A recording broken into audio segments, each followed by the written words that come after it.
field.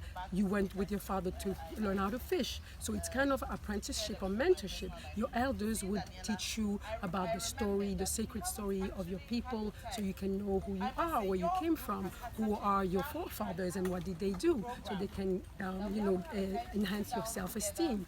You learn a lot of things about how we believe in nature, how we know that God imbued the entire nature. We know how to pray God, we know how to love God, and also we learn from the community how to behave, to be productive individual, and to be kind and loving individual among our community and also with other community. So by nature, this is the system that we use to educate our youth and our children. So I think that mentorship, I would like it to see more and more. I would like to see this such program to expand on the continent, because it would, I think, make better sense to have that paired with classic education that is really like pens and papers and books, but also we have that ability to connect. And that's why our forefathers had that oral culture. We transmit culture through speaking to each other. So mentorship create that opportunity for that special relationship.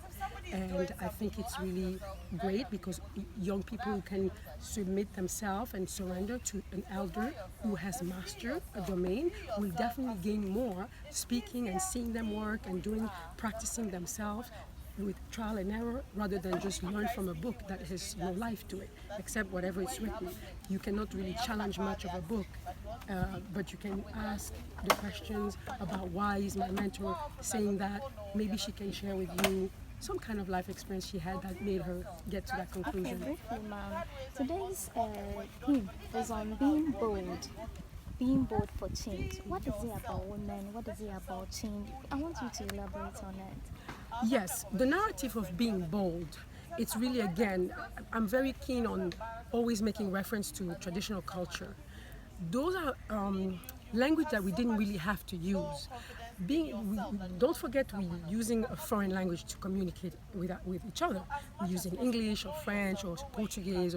So in languages, it is fundamental to describe your state of mind and how you understand how the world works.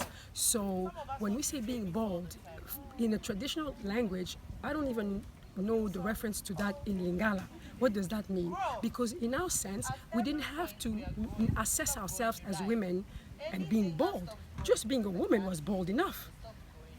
Just being a man was bold enough. So because we grew up in a sense where every individual is the custodian of a life that is precious, that is God-given. So you have to come out there and basically accept that you have a mission to accomplish, you have a destiny. And your peers and your elders, your parents, your grandparents, your aunts, your uncles, they recognize your character in you as they see you and observe you grow.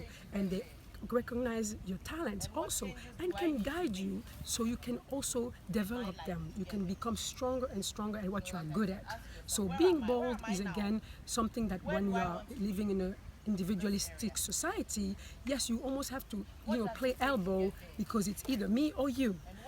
We really didn't have that. So that's why I encourage us to always take a look back, to include in our analysis for the project of our future, for the project of our nation, to include something very important, fundamental, of the way we conceptualize life, the way we conceptualize our society.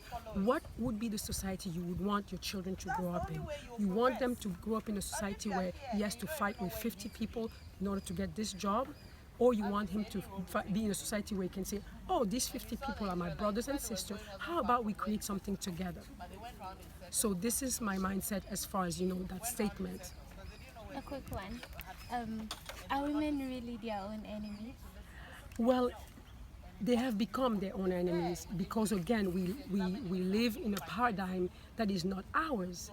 We have adopted a paradigm that is foreign by the force of things, because of our history, because we have had contact with others that made us feel like ours was not good enough, so we were not good enough. So therefore, instead of women being fostering solidarity as we used to do before, because to live in a community, in a compound with women, you had to have solidarity. You had to support each other. When a woman is pregnant, she cannot work the field like she used to. So her sisters, her neighbors, they have to now help her. So they would not be antagonistic, but they would be protagonistic, meaning they're going to see in what way I can help you and you can help me. And thank you, we still see that a lot in our communities. We still have that ingrained in who we are, which means that when somebody's family has suffered a great loss, you really see usually the whole neighborhood will mobilize. So it's there. So those biases are the ones that we have to still use and reinforce, because the communitarism, even in big city, it can work. When we know that I'm my brother's keeper, I am my sister's keeper, and she likewise is mine, then we can have more confidence and we don't have to see each other as a threat. And we can see each other as helper and keepers of each other. So that's what I prone, because I think that those values are the values of our ancestors, and that's why I'm here today, and I'm a queen, a traditional queen, and I want to promote those values because they are still there, but we can reinforce them. We can take pride in them, and we can just apply them as much as we can, and we can go back to our grandmothers and go back to our grandfathers and speak to them and say, Grandpa, tell me a little bit about your life. How it used to be? What do you know about how to deal with challenge? Grandma, I'm having this challenge with this and that. What would you do? These are the custodians of our culture. They are the custodians of our values. So please, that's what I say. Don't think that we have to look to the West for the best. We have been here for 300,000 years at least. So I think our ancestors knew something about what life is. Thank you very much. And I hope you enjoy your stay. I love Ghana. Ghanaians are very welcoming. They have shown me such a great hospitality. I have very few words to express my gratitude, except for thank you. And I will come again. I will come again. We hope to see you soon. Yes, please come to the All Africa Media Dialogue. It's going to be organized on the 25th of April. It's going to be in the conference center. And there will be women coming from different places of the world, because this is also something I advocate for. I said it earlier, walk alone, you can go fast, but walk together, you're going to go far. And it's time that Africa also realized that, yes, there are African institutions, but also the Africans themselves as civil society have to take initiative to meet each other.